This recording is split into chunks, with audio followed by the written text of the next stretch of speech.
Ayan mga boss, magandang araw, magandang umaga, magandang gabi sa inyong lahat. Saan man kayong sulok dito sa mundo. Naayos ko na yung ano ko mga boss, naayos ko yung luma ko na PVC toy gun. Kasi sayang pantiksay ko kasi ito, magagamit pa pantiksay. Ito mga boss, wala na itong singaw kasi inano ko na ito ito yung sinasabi nyo dati na may singaw. Inano ko na ito, nipoxy ko na ito, nakapirmis na ito kasi malaking trabaho pa kaya ganoon lang ginawa ko para mas mabilis. Saka 100% na walang singaw to kasi nakapix na ito lahat ng puwersa nito pag pumutok to nandito lahat sa tubo, dito na lahat sa tubo. Kasi kung ayusin ko pa siya, malaking trabaho. Magpapalit ako ng PVC ng bolt, pati itong pinaka-housing niya magpapalit na rin ako, malaking trabaho siya. Ang ginawa ko, pinix ko na lang, nakapirmis na siya. Wala na rin talaga singaw yan. Saka pantiksay naman to ang bala naman ng tiksay, dito naman dinadaan yan sa dulo ng tubo dito para wala na talaga siyang singaw. Kasunod na lang siguro gagawa ko ng bolt action na maayos.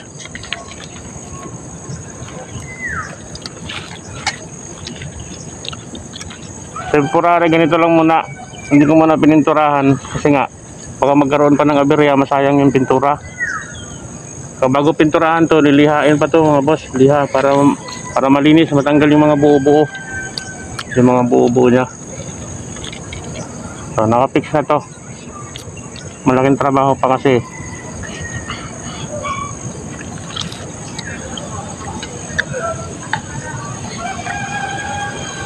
Ito naman mga boss, hindi na to spray type,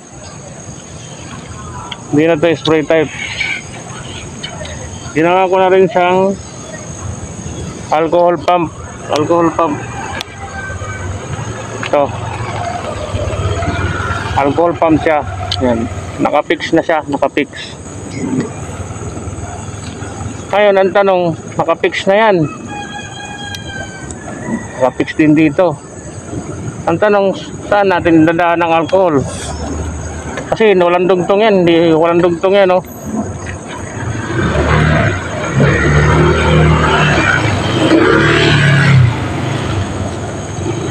Ang one-way valve niya nandito, pinakatangke niya ng alcohol tank nandito. Ang tanong dyan, kung nakapix na to, nasaan ang na ito, daanan ng alcohol, saan natin idadaan? Parang problema mga boss, parang problema nga. Pero nandito sa kabila mga boss, to medyo may buo-buo pa kasi lilihain pa yan napalaki ngayon lagay ko napalaki dapat dito yung yung maliit lang sa reducer, pero pang sarili naman to okay na ito sa akin medyo mahaba lang yung sa reducer medyo nakalubog doon sana ng konti para walang parang walang hawakan dito yung unggoy, parang may sabitan ng unggoy pero pang sarili, pero mabilis sa buksan mga boss bilis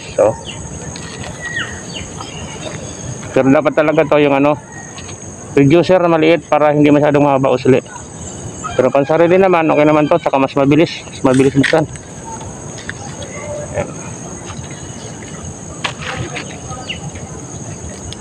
So nakapix na siya.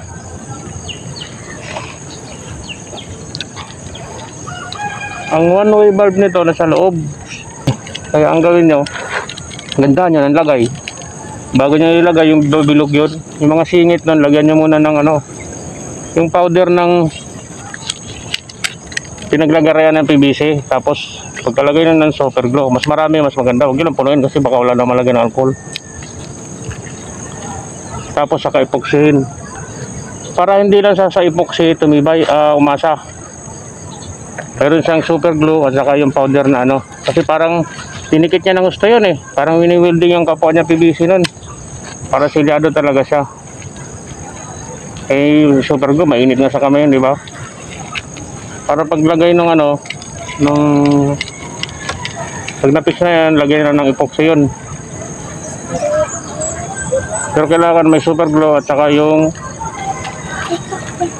powder ng PVC. Para hindi lang sa epoxy umasa.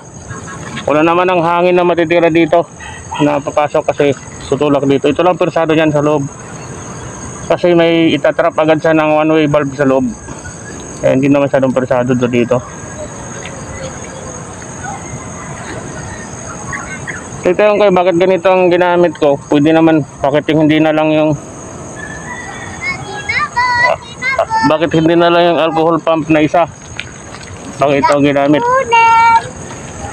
Kaya ito ang ginamit ko, mga boss. Kasi itong barrel ko, ano to, nakadesign ito sa old model type. Kaya ito na lang nilagay ko.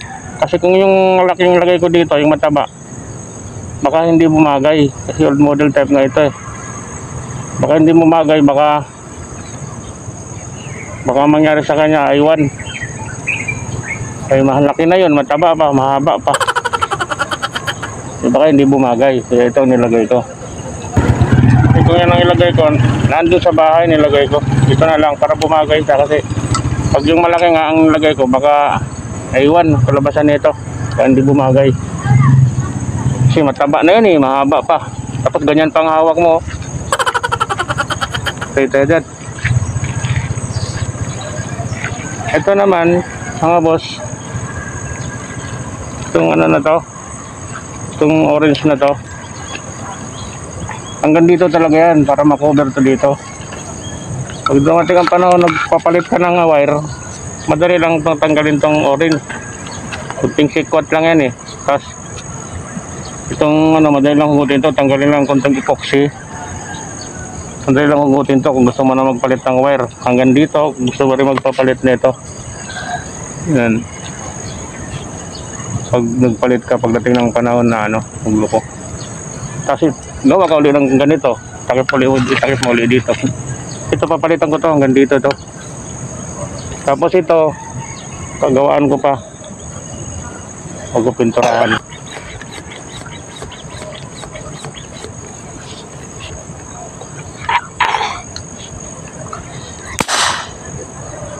Kita wala nang alcohol eh, kaya maraming bomba. Anong alcohol?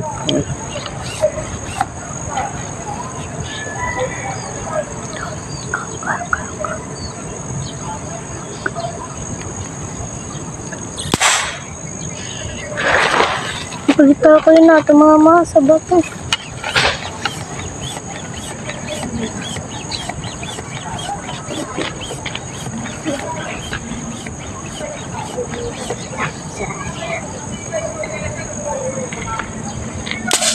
Wala nang alcohol.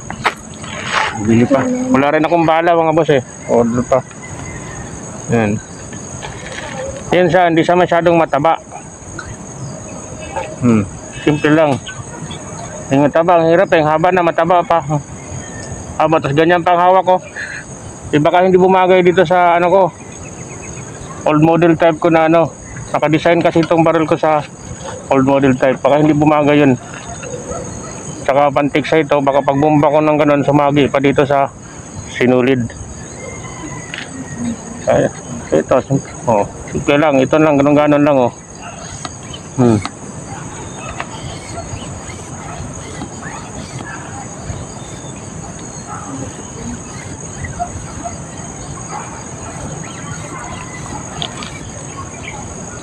Baka aywan kasi ang kalabasan pag yun talagang ilagay ko, baka hindi bumagay. Hindi pa ito nakasiro. Hina na talagang ano. Yung tawag dito, wala ng alcohol.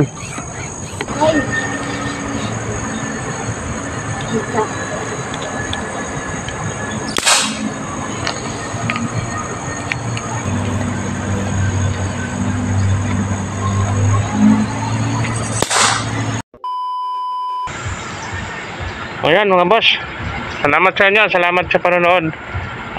Shoutout nga pala kay Papa Lars Johnny. Papa Lars Johnny, shoutout sa'yo.